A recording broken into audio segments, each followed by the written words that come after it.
Welcome to Zundare's How to Become a Health Manager. Occupational hazard, the theme of this issue, is a universal theme. So this time, I made an English version. I hope you enjoy this video. Let's learn what kind of health problems can occur in what kind of work environment. Atmospheric oxygen concentration is 21. With an oxygen concentration of 15 to 16%. Headaches and nausea are recognized. In a tank filled with nitrogen and almost oxygen-free. In one breath. Loss of consciousness occurs. In one breath, you risk losing consciousness and dying. From deep water under great pressure. When a person suddenly surfaces. The nitrogen dissolved in the blood vessels. Bubbles up and clogs the blood vessels. This results in joint pain, nerve paralysis, and itchy skin. In the melting of metals such as zinc and copper. When molten metals are cooled, it becomes fumes. When fumes are aspirated. Fever is observed, which is called metal fume fever. In addition to fever, chills and joint pain are also observed. Fume aspiration causes metal fume fever.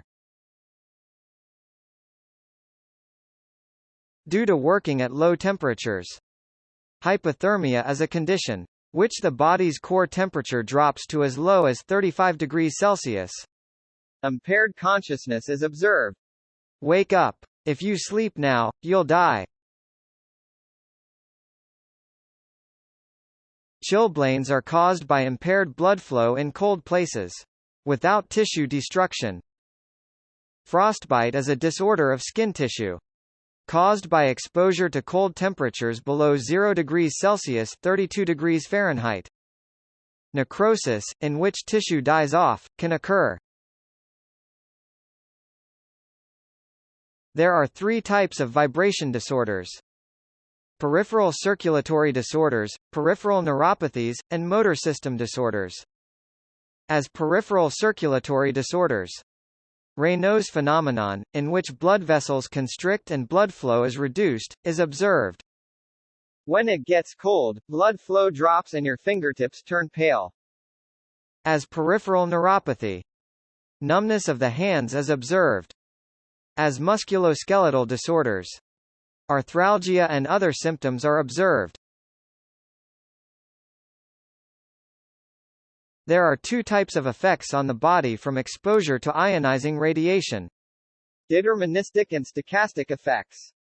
A definite effect is a symptom that occurs when the exposure dose exceeds a threshold.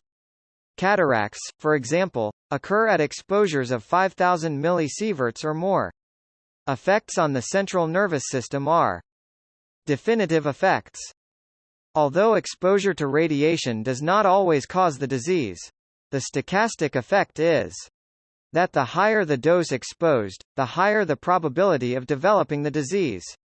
Stochastic effects are seen in leukemia, cancer and genetic disorders. It's been too hot in the summer lately, so let's make sure we learn about heat stroke. When it gets hot and you sweat a lot, you lose a lot of salt in your body. This leads to an imbalance of electrolytes and heat cramps.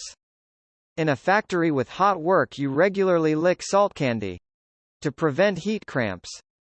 If you stay in a hot place for a long time, blood vessels throughout the body relax and dilate. This causes blood to stagnate in the body and does not sufficiently circulate to the brain. This sometimes causes fainting. This is called thermal syncope.